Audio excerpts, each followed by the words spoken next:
Israel যুক্তরাষ্ট্রের যৌথ হামলায় ইরানের সর্বোচ্চ নেতা আয়াতুল্লাহ আলী খামেনি নিহত হওয়ার পর বিশ্লেষকরা ধারণা করছিলেন এবারের যুদ্ধ হয়তো এখানেই শেষ হতে চলেছে। কিন্তু সবাইকে চমকে দিয়ে যুদ্ধ চালিয়ে যাওয়ার ঘোষণা দেয় ইসলামী বিপ্লবী গার্ড আইআরজিসি। এরপর থেকে মধ্যপ্রাচ্যের মার্কিন ঘাঁটিতে দফায় দফায় হামলা চালিয়ে যাচ্ছে তেহরান। এরই মধ্যে দেশটির নতুন সর্বোচ্চ নেতা খামেনি পুত্র মুস্তফা খামেনি প্রথমবারের মতো জাতির উদ্দেশ্যে দেওয়া ভাষণে ঘোষণা দিয়েছেন মধ্যপ্রাচ্যের মার্কিন ঘাঁটি গুঁড়িয়ে দেওয়ার কাজ যে কোনো মূল্যে চলমান থাকবে।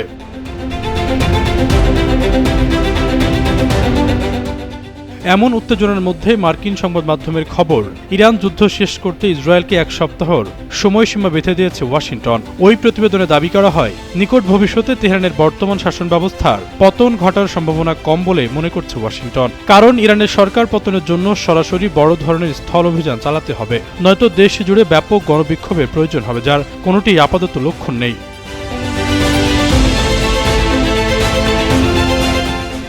সূত্র বলছে, যুদ্ধ নিয়ে ওয়াশিংটন ও তেল আবিবের হিসেব নিকাশে বড় ধরনের ফারাক দেখা দিয়েছে।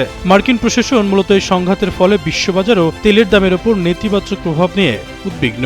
অন্যদিকে ইসরায়েলের দাবি, সামরিক অভিযানে তারা বড় সাফল্য পেয়েছে। যুক্তরাষ্ট্র ভিত্তিক সংবাদ মাধ্যম পলিটিকোর এক প্রতিবেদনে জানায়, ডোনাল্ড ট্রাম্প প্রশাসন ইরানের বিরুদ্ধে এই সংঘাত শুরুর আগে এর সুদূরপ্রসারী ফলাফল নিয়ে কোনো গভীর পর্যালোচনা করেনি। সংঘাত শুরুর পরপরই সরাসরি প্রভাব পড়েছে তেলের বাজারে। চলমান উত্তেজনার মধ্যে মার্কিন প্রেসিডেন্ট কয়েক দফায় যুদ্ধ বন্ধের ইঙ্গিত দিলেও হামলা অব্যাহত রয়েছে।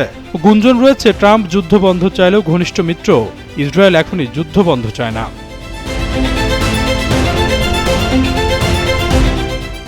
অর্থনৈতিক বিশ্লেষকদের বরাত দিয়ে ওই প্রতিবেদনে বলা হয়, ট্রাম্প প্রশাসন এই লড়াইয়ের প্রভাবকে অনেকটা হালকাভাবে নিয়েছিল। ফলে যুক্তরাষ্ট্রের রেকর্ড পরিমাণ তেল উৎপাদন হওয়া সত্ত্বেও মাত্র 2 সপ্তাহের ব্যবধানে প্রতি গ্যালন পেট্রোলের দাম অন্তত 60 সেন্ট বেড়ে গেছে। এতে ট্রাম্পের দেওয়া সমৃদ্ধি স্বর্ণযুগ গড়ার প্রতিশ্রুতি এখন ক্রমবর্ধমান মূল্যস্ফীতির হুমকিতে পড়েছে।